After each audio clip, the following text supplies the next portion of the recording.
É com muito orgulho que inicio a apresentação do nosso grupo de trabalho. Nós somos uma companhia chamada Puzzle, que pretende apresentar soluções inovativas para diversas questões relacionadas à compliance, à ESG. Não sei quem está familiarizado com essas informações, mas eu já logo percebo que, pela quantidade de pessoas que vieram para assistir a nossa palestra, que questões relacionadas à compliance, de fato, são muito áridas, né? São questões muitas vezes ligadas a dispositivos legais, atos regulatórios, a cumprimento de regulamentos.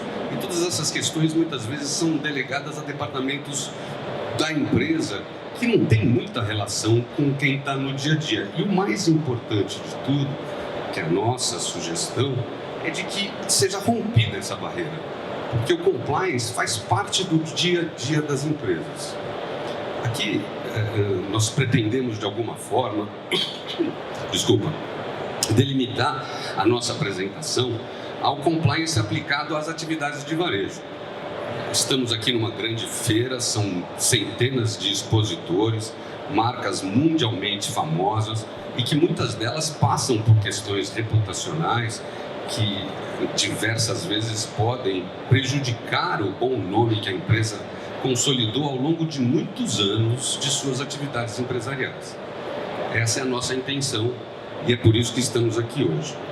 Antes de mais nada, quero agradecer a todos, a Anamaco, que é a patrocinadora, a produtora do evento FEICOM, o Sincomaco, que é o Sindicato das Empresas de Comércio Atacadista de Material de Construção, com o qual o nosso grupo fez uma parceria e a razão pela qual nós estamos aqui hoje. Bom, a Puzzle, que é a empresa que eu acabei de citar para vocês, pretende ser um hub de soluções de impacto que reúne profissionais altamente qualificados de diversas áreas de conhecimento. Eu, particularmente, sou advogado, tenho 55 anos, sou formado pela PUC aqui de São Paulo, com especialização em Direito Tributário na USP. Atuei em diversas empresas como conselheiro fiscal e tenho uma grande quantidade de clientes em nosso escritório que atendem empresas dos mais variados portes e segmentos de atuação, multinacionais, órgãos governamentais, prefeituras, entidades de classe, tal como o Sincomaco. Já tive o prazer de atender sindicatos de empresas de locação de máquinas, equipamentos de construção civil, comércio atacadista e de varejo. Uma coisa importante que eu aprendi ao longo da vida, que acho que é isso que é o que importa, em todos os lugares por onde passei e as relações sociais que construí, o mais importante são as pessoas. Isso que eu acho que nós devemos sempre nos ater, porque as empresas são feitas de pessoas, e são as pessoas que no dia a dia das empresas, seja no chão de fábrica, seja no balcão de atendimento ou na diretoria das companhias, são as pessoas que decidem, as pessoas que efetivamente cometem ou não atitudes éticas ou antiéticas. E esse é o ponto mais importante. A palavra compliance é um substantivo da língua inglesa que vem do verbo to comply. To comply significa o quê? Significa cumprir.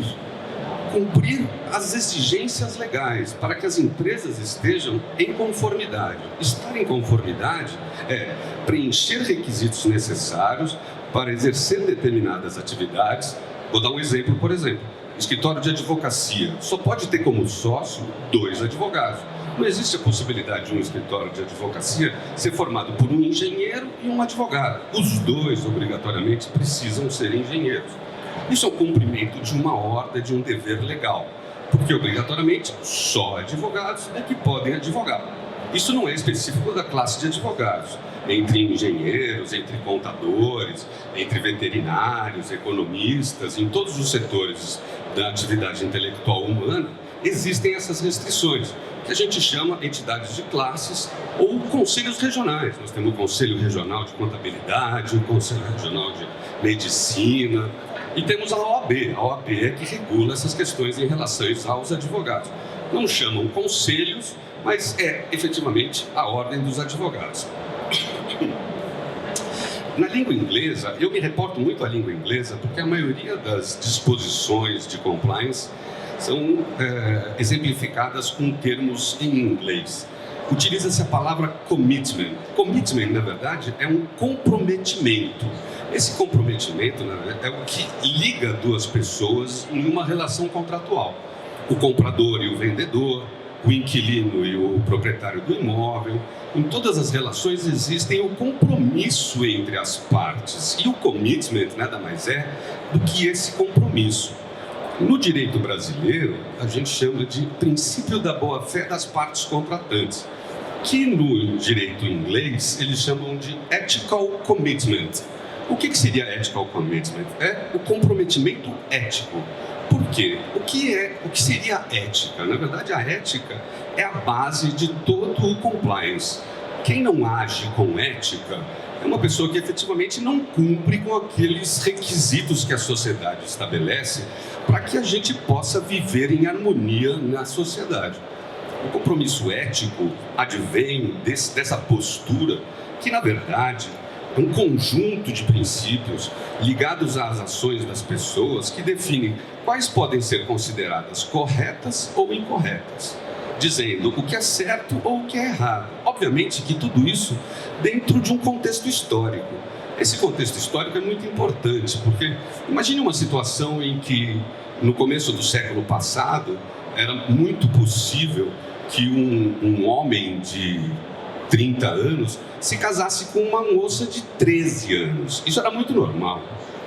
Hoje em dia, seria muito mal visto. Ninguém iria aceitar que uma pessoa de 13 anos estaria se casando. Outro dia até teve um caso no Supremo Tribunal Federal em que se discutia o estupro de um vulnerável.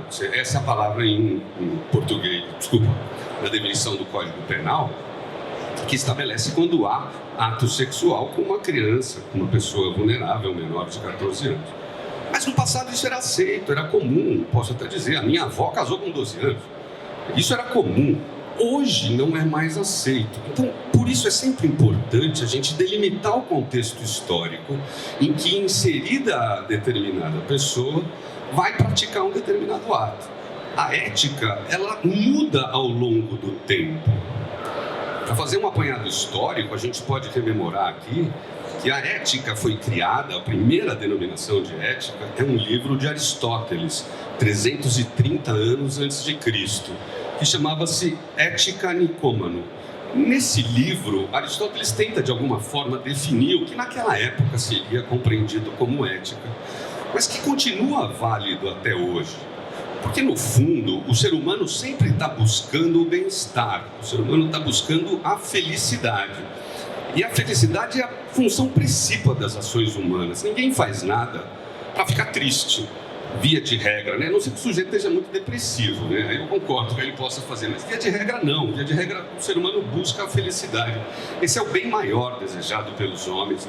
E neste contexto, a ética reside em examinar ações humanas, não apenas a partir do indivíduo e de suas ações, mas a partir do contexto social. E aí é que entra o nosso aspecto principal, porque nós estamos falando de ética dentro das empresas, nós estamos falando de ética interna entre os funcionários, entre diretores e colaboradores, entre fornecedores e a própria empresa, e também externa. Quais são as externalidades que os procedimentos ou as posturas adotadas por essa empresa vão acarretar às demais partes interessadas? A gente usa uma expressão que talvez vocês não estejam familiarizados, que chama-se stakeholder. Ao longo da apresentação, a gente vai passar por esse nome, né? Vamos chamar de palavrão, por esse palavrão, porque os stakeholders, na denominação inglesa, significa as partes interessadas. São qualquer entidades que tenham algum tipo de relacionamento com a empresa. Elas podem ser órgãos governamentais, podem ser órgãos sindicais, representativos de classe, pode ser um grupo de trabalhadores, colaboradores da própria empresa, pode ser uma associação de bairro na qual a empresa está inserida fisicamente num determinado local. Pode ser um município onde a empresa esteja inserida. Todas essas entidades, vamos chamar assim. Eu me lembro que tinha um professor de direito que dizia: quando você não sabe dizer o que é, você fala que é entidade. Então, todas essas entidades que participam do dia a dia dessa empresa são denominados stakeholders. E hoje a gente vive, alguns autores, nós já temos até definições mais diferentes, mais recentes, que nós vivemos o capitalismo de stakeholders. O que seria isso? Seria a obrigatoriedade das empresas de estar em compliance, em cumprir com as suas obrigações e atenderem às demandas desses stakeholders, ou não prejudicar os stakeholders envolvidos, que seriam as externalidades, não causar danos ao meio ambiente, não perpetuar desigualdades sociais muito grandes, não adotar políticas de distinção de gênero dentro da empresa, a mulher tem um salário menor do que os homens, não ter uma diferença salarial muito grande dentro da empresa, o menor salário para o maior salário. Também são questões que fazem parte do que a gente vai ver mais adiante, do compliance social ou do compliance na esfera trabalhista, que no Brasil a gente sabe é uma dificuldade muito grande atender a todas as exigências trabalhistas. Mas é imprescindível que se faça isso.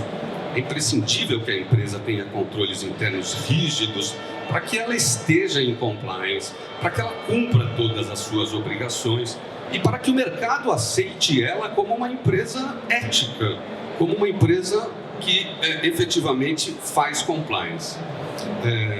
Acabei não me apresentando, mas eu sou advogado, tenho 55 anos, sou pai da Mariana e do João Pedro e sou casado com a Regiane há 30 anos. Eu estou rindo porque as minhas amigas aqui estão rindo porque eu disse que eu ia falar isso.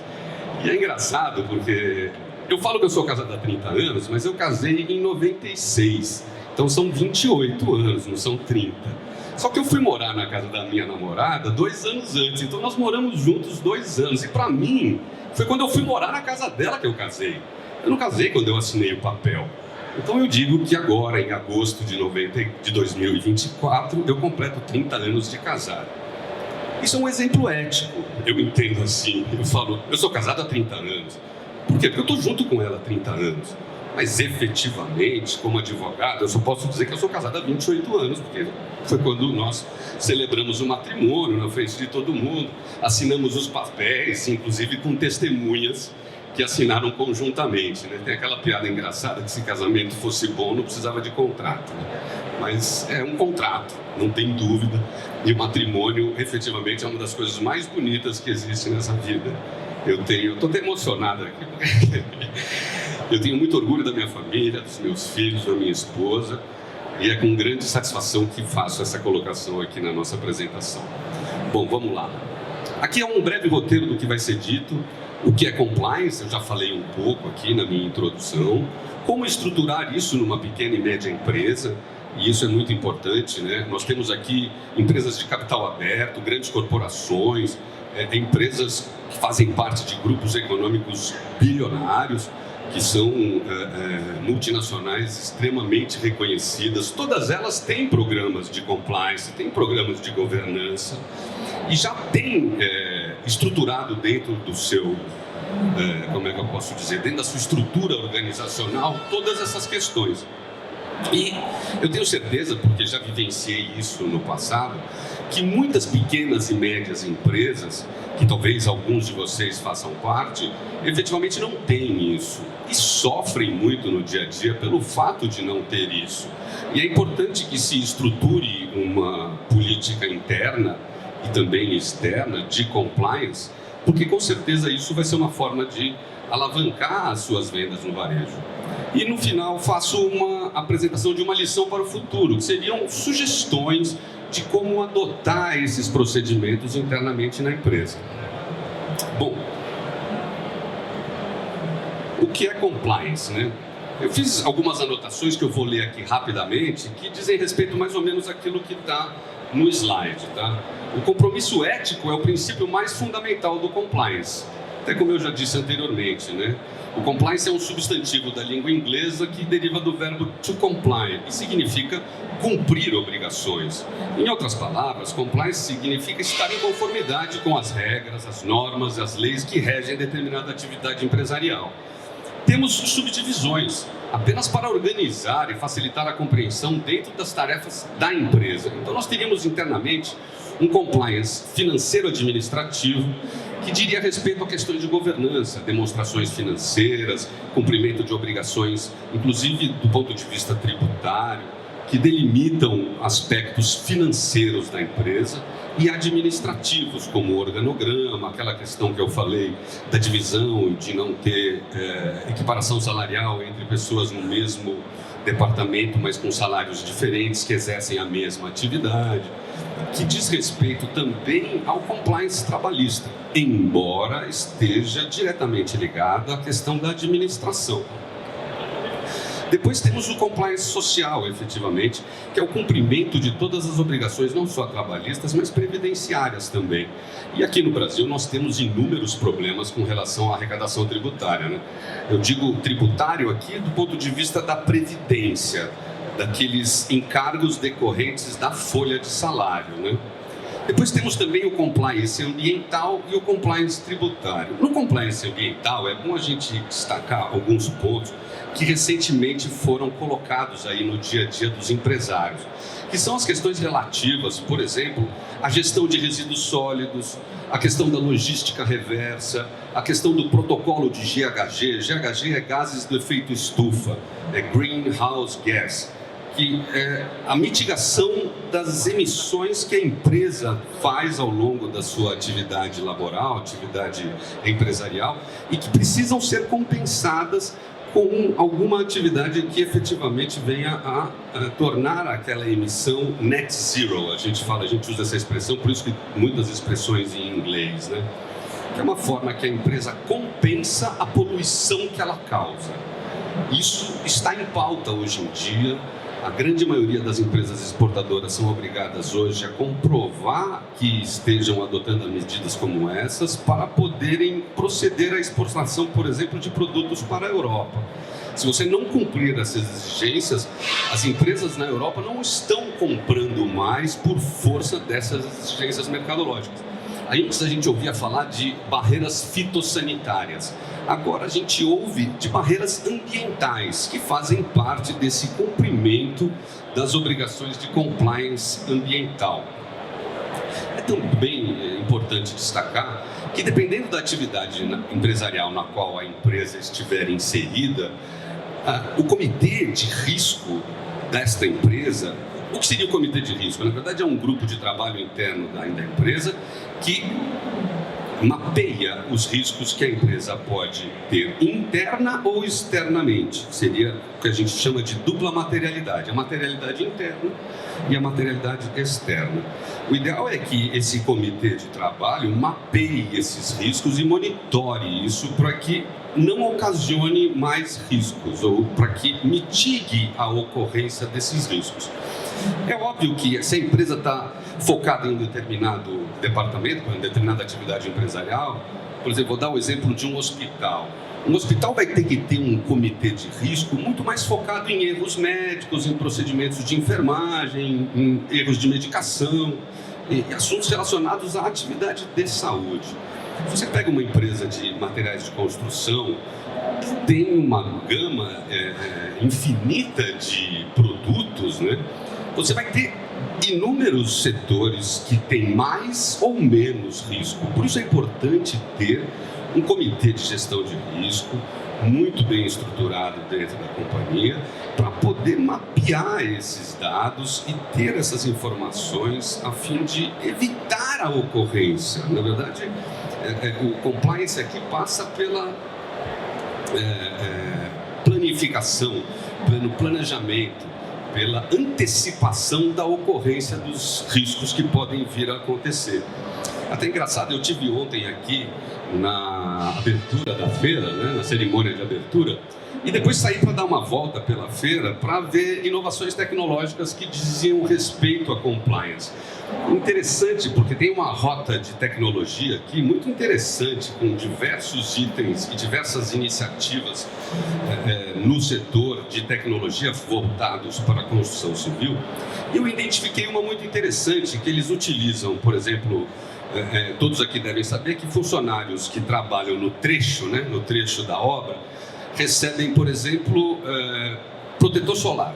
Então, o sujeito recebe um tubinho com protetor solar para ele passar no rosto, efetivamente, para ele evitar qualquer tipo de câncer de pele, vamos chamar assim, que pode ser considerado, inclusive, como um acidente de trabalho. A iniciativa da companhia que eu verifiquei é utilizar o reconhecimento, a biometria facial, o reconhecimento facial, como protocolo da entrega do EPI. Então, o funcionário, quando recebe o EPI, passa o filtro solar, ele tira uma foto dele mesmo, uma selfie, e com reconhecimento facial, o aplicativo reconhece que ele recebeu o EPI, fez uso do EPI, já gera um protocolo, já vai para uma planilha com as métricas e as KPIs, né, KPIs, que definem que aquelas métricas foram atingidas ou que aquelas metas foram cumpridas. O que é uma inovação, sem dúvida nenhuma, né? E eu, particularmente, não tinha visto, não sei se alguém já tinha visto alguma iniciativa nesse sentido, mas eu achei bem interessante. Eu anotei o nome da empresa, mas eu não estou localizando aqui agora. Mas eu sei que é uma norma técnica da ABNT, é a norma técnica 16.695, essa que estabelece a utilização de equipamentos de proteção industrial para funcionários que trabalham no setor de construção civil. Bom, e com relação aos efeitos que efetivamente as políticas de estabelecimento de compliance dentro da empresa, eu fiz alguns exemplos ali. Eu coloquei, por exemplo, que o compliance é a espinha dorsal das iniciativas ESG de uma organização. Conformidade estrita com leis, regulamentos, padrões éticos relevantes, visando operações éticas, transparentes e legais. Um sistema de gestão robusto. Num sistema de gestão robusto... é aqui, desculpa. Achei. Desculpa, não está funcionando. Mas um sistema de gestão robusto para alinhar políticas e práticas da empresa com seus compromissos de sustentabilidade.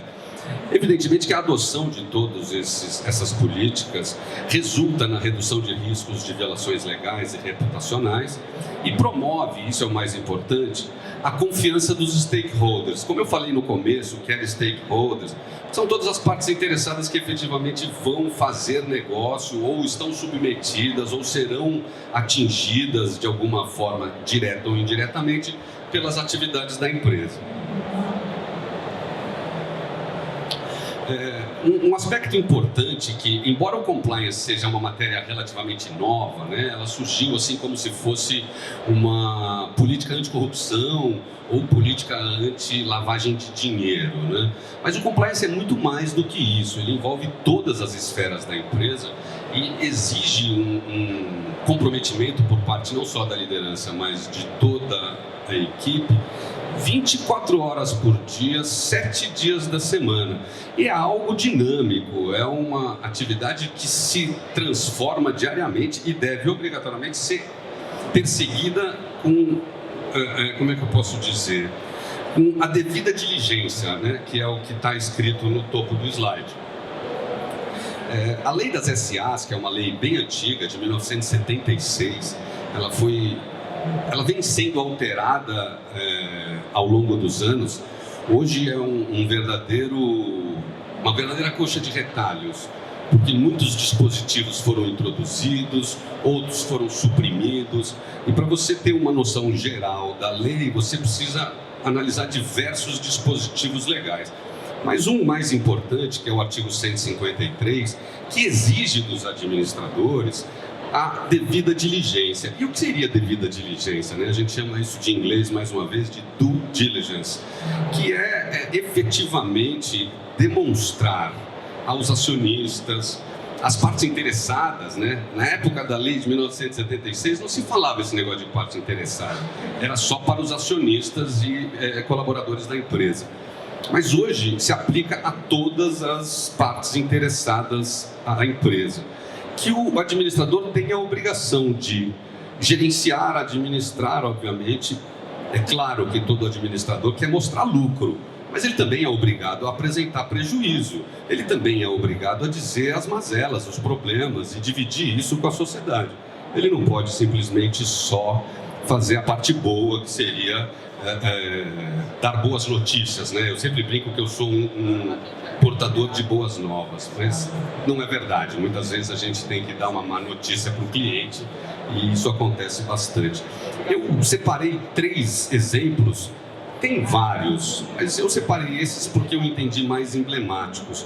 Em 2001, a gente teve um grande escândalo de uma empresa de energia do Texas, relacionadas na época até com o presidente dos Estados Unidos, o George Bush Jr., né, o filho. Ele era conselheiro dessa empresa. E a empresa agiu de uma forma completamente inapropriada e acabou causando um escândalo no mercado de ações americanas gigantesca. E ficou emblemática a situação porque a empresa de auditoria que fazia a auditoria de balanço desta empresa não ressalvou essas práticas no seu balanço. Toda empresa de capital aberto é obrigada a apresentar demonstrações financeiras. E a empresa de auditoria contratada para auditar aquele balanço, ela é obrigada a fazer ressalvas de atos ou de pontos do balanço com os quais ela discorda, com os quais ela reputa que não serão bem aceitos pelo mercado ou que não correspondem às boas práticas contábeis.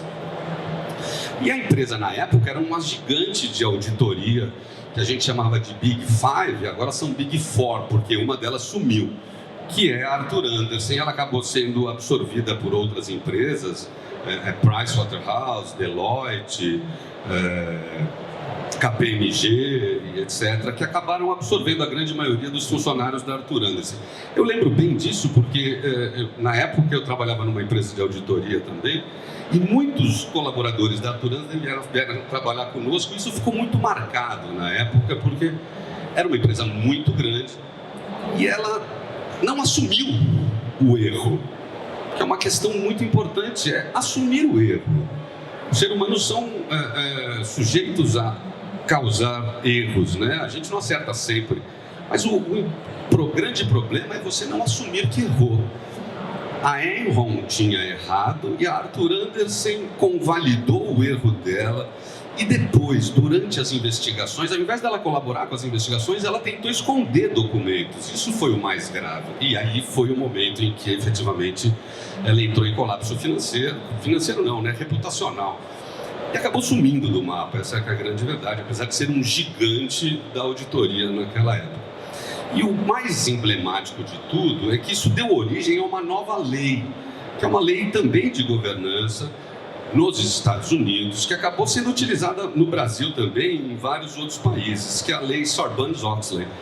Essa lei estabelece que as empresas de auditoria não podem ficar, na época eram 2 anos, agora já passou para 5, mais de 2 anos fazendo auditoria da mesma empresa.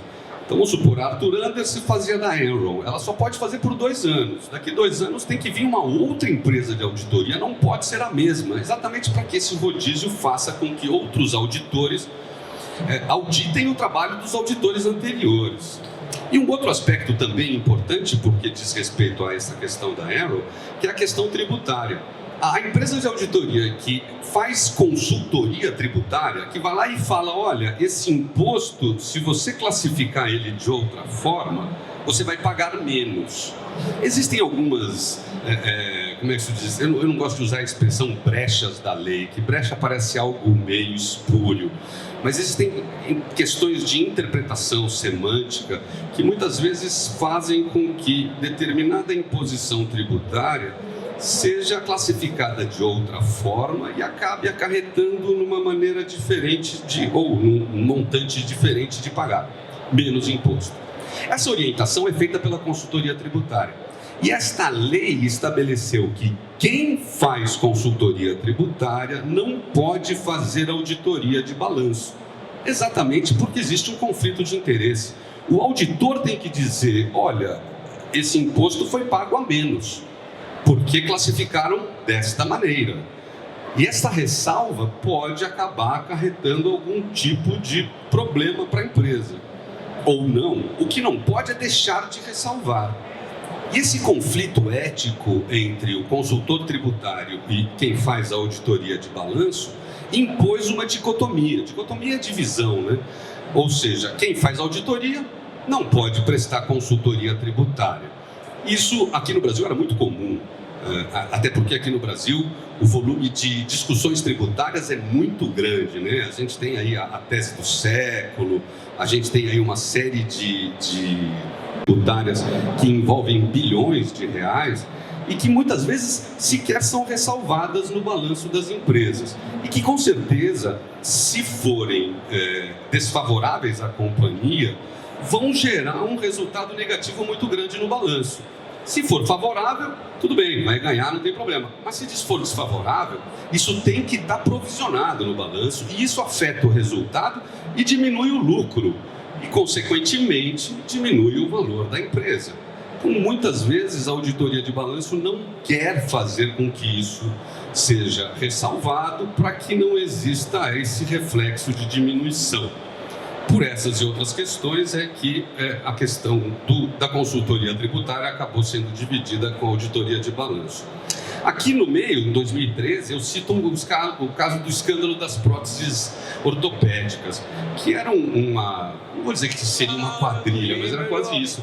Eram empresas de médicos que forçavam a utilização de próteses ortopédicas ou para aumentar o custo do SUS, claro, para vender prótese, né? Ou para desfalcar os planos de saúde. Foi um caso bem emblemático, porque envolve uma questão muito importante, que é a saúde das pessoas, né? Você orientar uma pessoa a fazer um procedimento cirúrgico desnecessário é uma coisa desumana que, para mim, é uma falta de compromisso ético enorme, né? E os médicos passam por uma série de comprometimentos éticos ao longo da sua formação estudantil que não podem, de maneira nenhuma, acabar sendo dizimados ou aí vilipendiados por posturas de médicos muito deletérias a toda a categoria. E mais recentemente, que era o ponto principal aqui do slide, é o grande escândalo que nós tivemos no setor de varejo aqui no Brasil no ano de 2022. Eu não vou citar o nome da empresa por questões éticas também, até porque nós estamos em curso nas investigações e a empresa entrou em recuperação judicial, mas foi um desfalque fabuloso de mais de 50 bilhões de reais, né?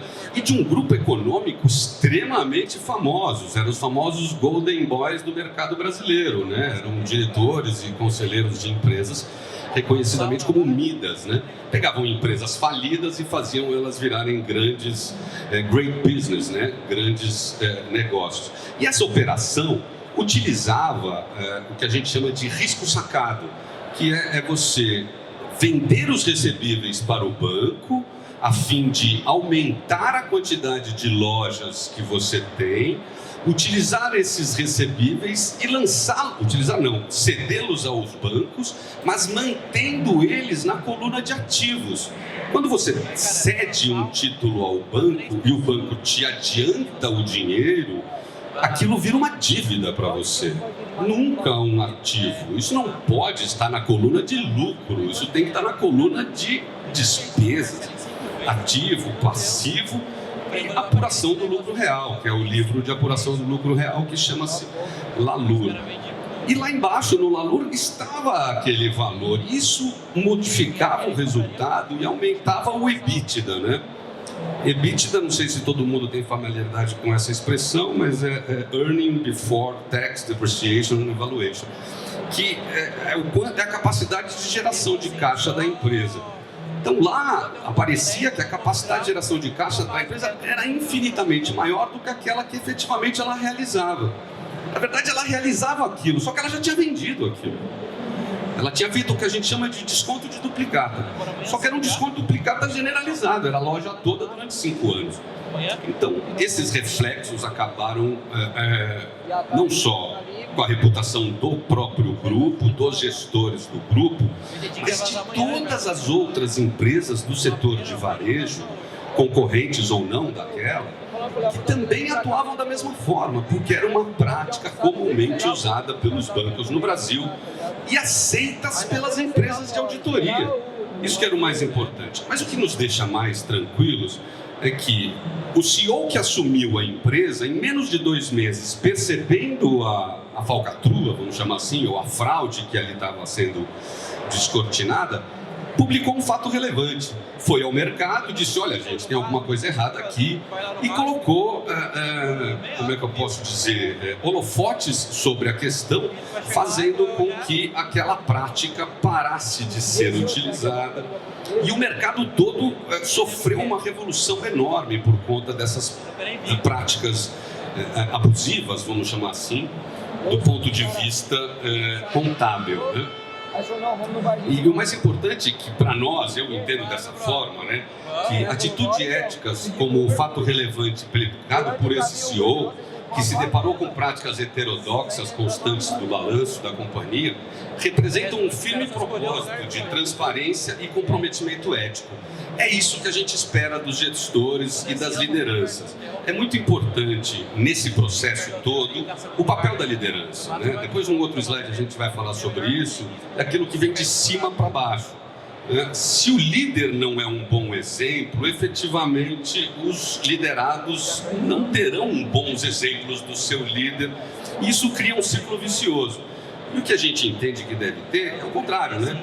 Que é um círculo virtuoso, que faça com que as empresas tenham boas práticas advindas de seus líderes e que a empresa como um todo acabe agindo de forma coordenada em compliance.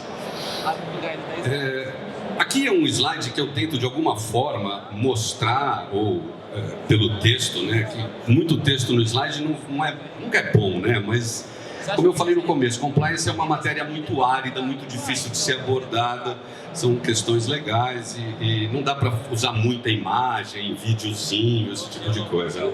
Então, aqui eu coloco um slide tentando de alguma forma mostrar a situação histórica que a gente está hoje em dia e os problemas que as empresas vão enfrentar a partir disso, né?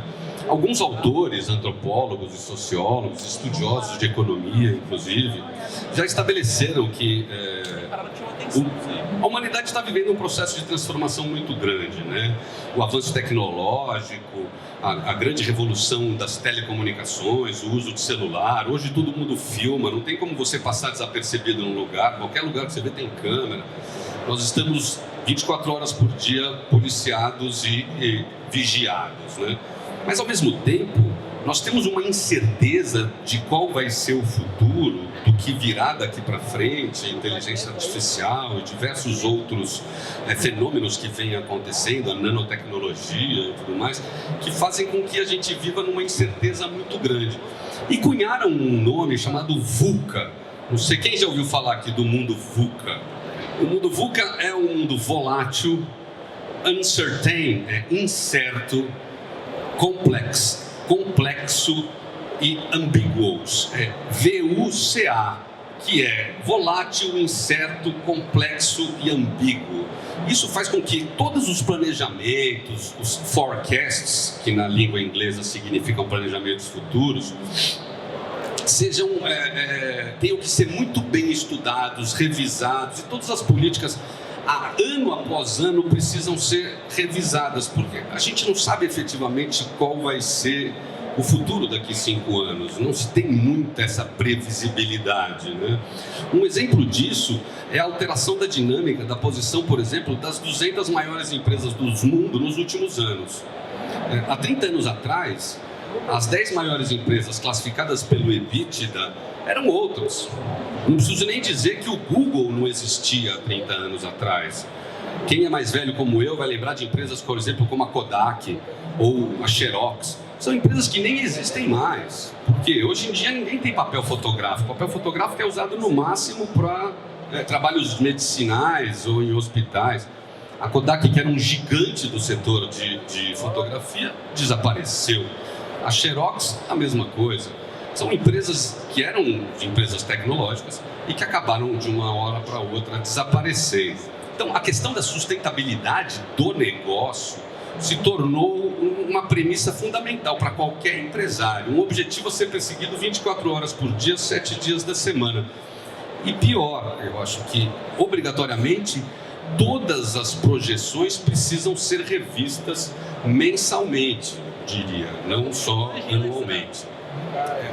E aí eu digo que o problema para as empresas são consequências financeiras devastadoras, a perda da confiança de investidores, a queda no valor das empresas e também os danos à reputação das empresas envolvidas nesses deslizes de compliance que muitas vezes acabam acontecendo. A gente sabe que para criar uma reputação é muito difícil, são muitos anos de trabalho para você criar um bom nome comercial.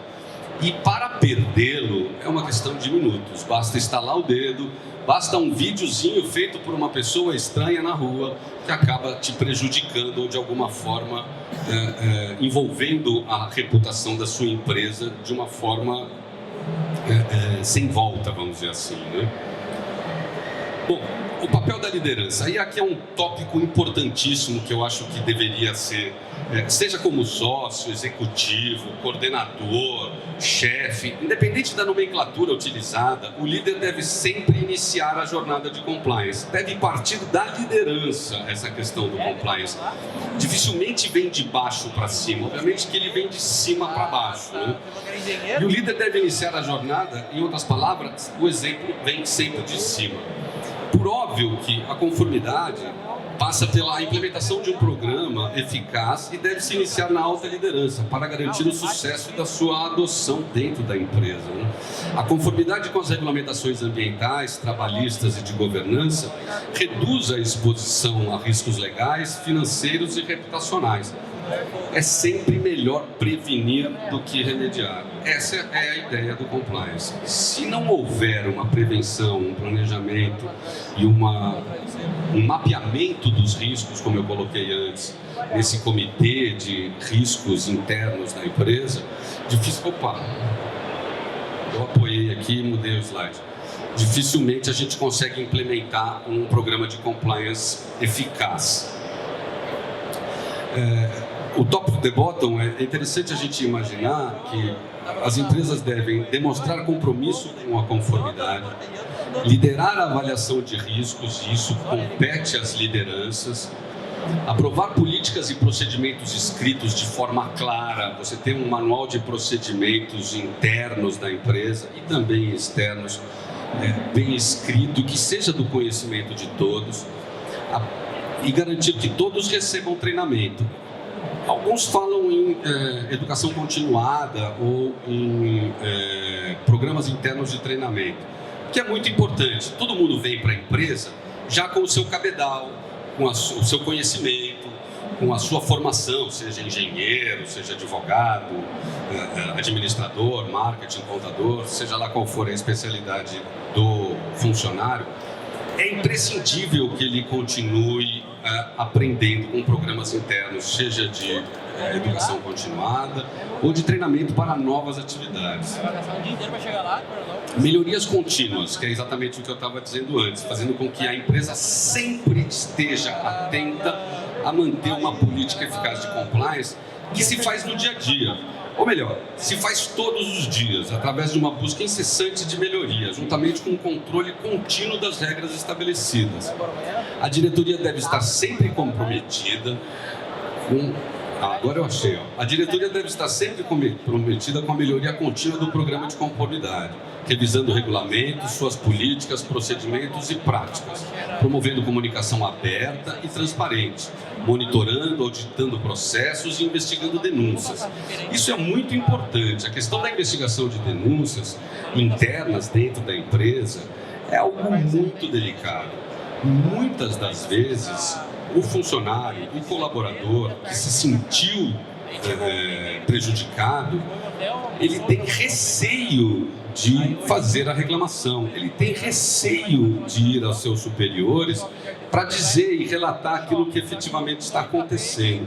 Então é importante que as denúncias sejam acolhidas de uma forma, eu não vou dizer fraternal, mas uma forma de uma escuta ativa, que é o próximo artigo que a gente vai colocar, que é muito importante e que deve estar inserido dentro do contexto da empresa. Um conjunto robusto de ferramentas deve ser implementado para criar as condições de execução das normas internas. E aqui do lado direito eu cito 5 tópicos que efetivamente devem fazer parte do programa de compliance. Manuais de políticas e procedimentos, treinamento online e presencial, canais de comunicação seguros e anônimos, auditorias internas e externas e monitoramento de análise de dados.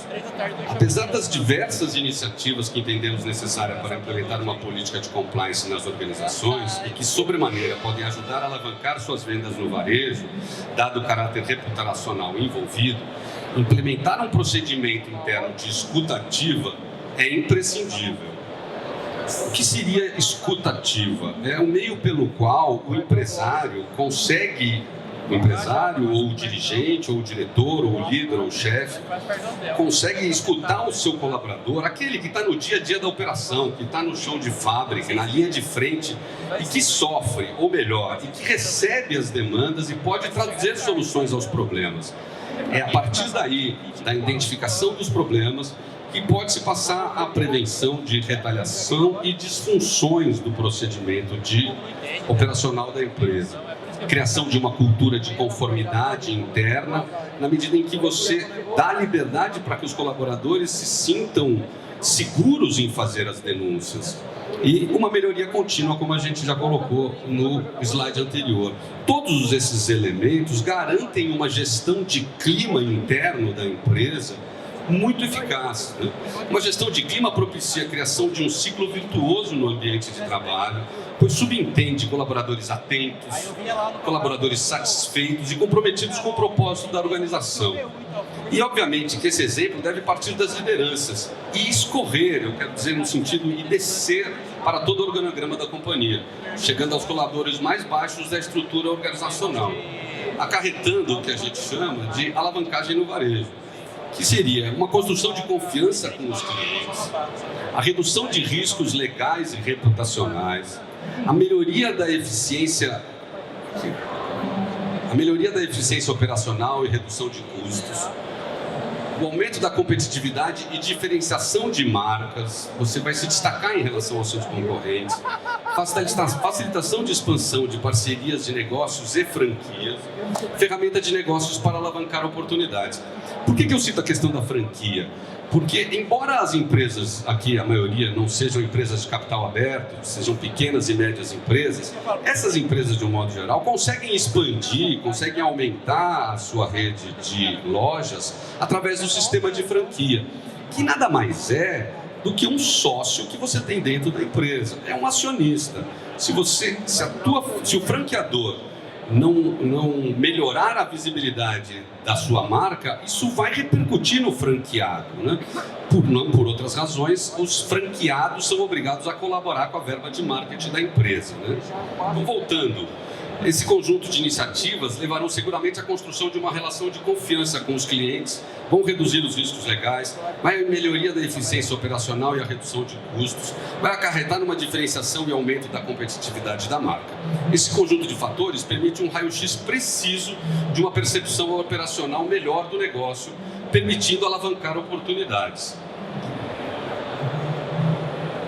Aqui, eu, como tributarista, fiz questão de colocar esse slide, apesar de não ser uma questão muito ligada diretamente à exposição. Porém, eu vejo aí, com a reforma tributária, um manancial de oportunidades para as pequenas e médias empresas. Obviamente que nós vamos ter desafios de conformidade com a nova reforma tributária, uma simplificação tributária, porque nós vamos ter 2 impostos só e não mais aquela quantidade absurda de impostos que a gente tinha.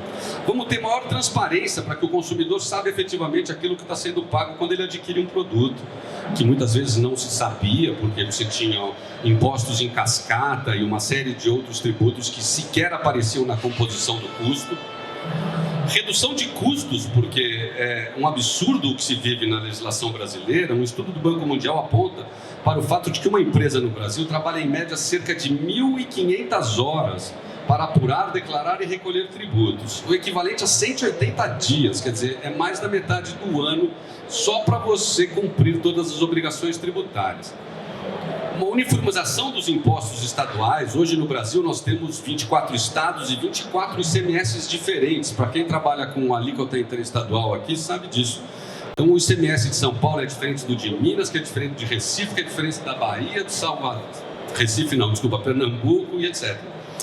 E, claro, uma segurança jurídica maior. Por isso, eu fiz questão de colocar esse slide da reforma tributária, porque ele, efetivamente, na minha opinião, posso estar, inclusive, equivocado, mas é uma janela de oportunidade para as pequenas e médias empresas. Esse aqui eu vou passar muito rápido, que é um cronograma do que vai acontecer, tá? O ICMS e o IPI, para quem não sabe ainda, vai virar o IBS, que é o Imposto sobre Bens e Serviços. O PIS, o COFINS e o IPI vão virar a Contribuição sobre Bens e Serviços. E o IPI, que era um imposto conhecido como o imposto seletivo, porque, de acordo com a essencialidade dele, quanto menos essencial, mais caro era a alíquota do IPI, virou o imposto seletivo. Aqui eu faço uma linha do tempo do que vai acontecer. Em 2026 nós vamos ter a introdução da CBS e da EBS com alíquotas reduzidas. Em 2027 a cobrança integral da CBS e a extinção do IPI com o início do imposto seletivo. Em 2029 uma redução gradual de 10% ou 1/10 do ICMS até 2032, do ICMS e do ISS, que é o imposto municipal. Em 2033, a extinção total do ICMS e do ISS e a alíquota total do IVA. IVA é Imposto sobre Valor Agregado, que é o nome da técnica de apuração tributária. O nome do imposto vai ser Imposto sobre Bens e Serviços. Bom, eu já estou chegando no final, esse é o meu último slide. E aqui eu tento fazer uma lição de casa. Obviamente que as grandes companhias, como eu já falei antes, já possuem ou já adotam muitas sugestões e orientações que fazemos na presente apresentação.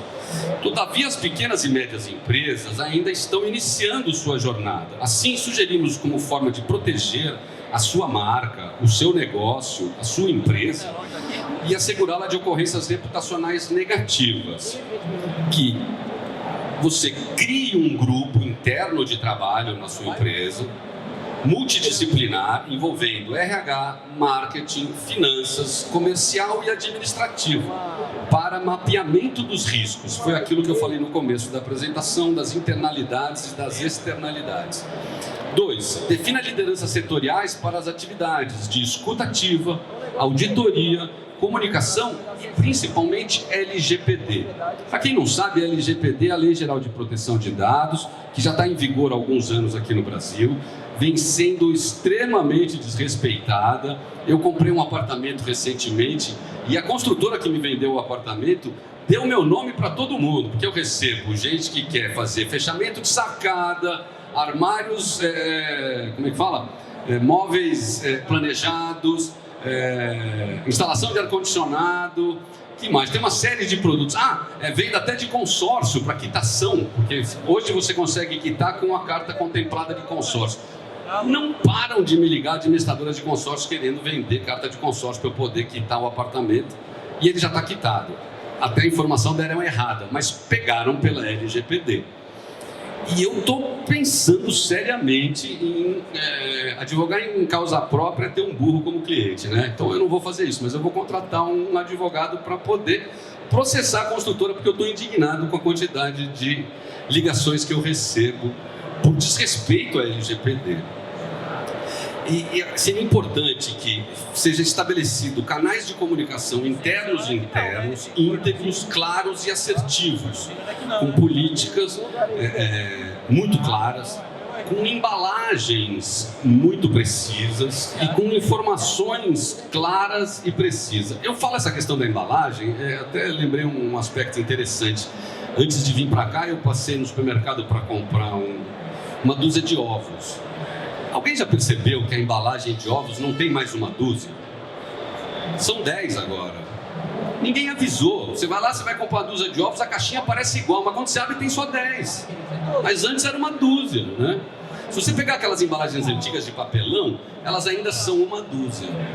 Mas as de plástico, que eu recomendo não usar, porque plástico one way, você vai usar uma vez, vai jogar fora aquela embalagem, nunca mais vai usar, e aquele plástico vai durar pelo menos 200 anos, então é melhor comprar de papelão. Lá vem 12 e na outra vem 10. Eu entendo isso como um comportamento antiético. Eu entendo isso como uma atitude equivocada da empresa nesse sentido. Um outro exemplo é o papel higiênico. Vocês já viram que o buraco do papel higiênico aumentou? Porque vem menos papel agora. Ao invés de dizer que vem menos papel, eles aumentam o tamanho do buraco, você nem percebe, na embalagem não vem escrito, né? Uma pesquisa recente da Cisco, aquela empresa americana, agora de 2022, realizada nos Estados Unidos, aponta que 76% dos consumidores afirmam comprar de empresas para os quais elas não confiam a gestão de seus dados pessoais. Ou seja, o cara compra, mas ele não entrega as informações dele, ou se entrega, faz com que seja o mínimo de informações possíveis. E 53% gerenciam cookies. Quem sabe o que é cookies quando você abre uma tela, né? Ele rouba todas as suas informações. Gerenciam cookies antes de concordar com os termos e condições do site. Em linhas gerais, isso significa que os clientes anseiam por maior transparência e credibilidade das organizações. Esse é o nosso futuro. O futuro é a informação, é o data. Hoje, as empresas mais lucrativas do mundo são aquelas que trabalham com informação, né? Eu citei aqui o Google no começo, mas o Google é só uma delas, né? Existem mais centenas de empresas que atuam como isso. E nós aqui, como empresários pequenos e médios, eu como advogado, vocês ou como colaboradores, empresários ou executivos das empresas, precisam estar muito atentos a isso. Por isso, para finalizar, eu ressalto que a LGPD brasileira veio para esta finalidade. E assim deve ser entendida como uma ferramenta aliada do empresário, ao invés de entendê-la como somente um custo a mais que a empresa tem a fazer. Porque ao mesmo tempo que o empresário causa problemas com a LGPD, ele também pode sofrer problemas com ela, seja porque utilizam indevidamente a informação dela, ou seja porque ela utiliza indevidamente as informações que você passou. Bom, gente, eu queria finalmente agradecer a todos. Desculpa, o ponto mais importante que eu ia deixar de falar, que a gente veio aqui exatamente para isso, que é o item 4 aqui, ó. Procure uma assessoria experiente e especializada para obter os melhores resultados. Essa jornada de compliance e ESG obrigatoriamente devem passar por uma consultoria externa. As empresas, de um modo geral, deveriam se assegurar ou se utilizar dos conhecimentos externos de consultores. Eu digo isso porque você está lá no dia a dia do seu trabalho, você conhece muito bem o seu produto, muito bem o seu nicho de mercado e aonde você atua. Mas os consultores, eles passam por diversas empresas. Eu, particularmente, como advogado, tive experiência de atuar em diversos segmentos da atividade empresarial, de pequenos a gigantes, de desorganizados a extremamente organizados, nos mais variados segmentos empresariais. Isso traz um cabedal e um conhecimento que muitas vezes foge ao teu dia a dia do trabalho. Por isso é importante que você se assessore de bons consultores. E acabou. Apareceu aqui. Eu agradeço a atenção de todos. Desculpa se me repeti muitas vezes, se li demais, deveria ter lido menos, ter dado mais exemplos, mas é um grande prazer estar aqui hoje. E eu não falei no começo, mas eu deveria ter dito que nós deixaríamos um tempo final para as perguntas. Se alguém tiver alguma questão, quiser fazer alguma pergunta, se não quiser fazer agora, quiser mandar por escrito, pode mandar para o nosso e-mail, vai ser um prazer responder a todos vocês, tá bom? Muito obrigado.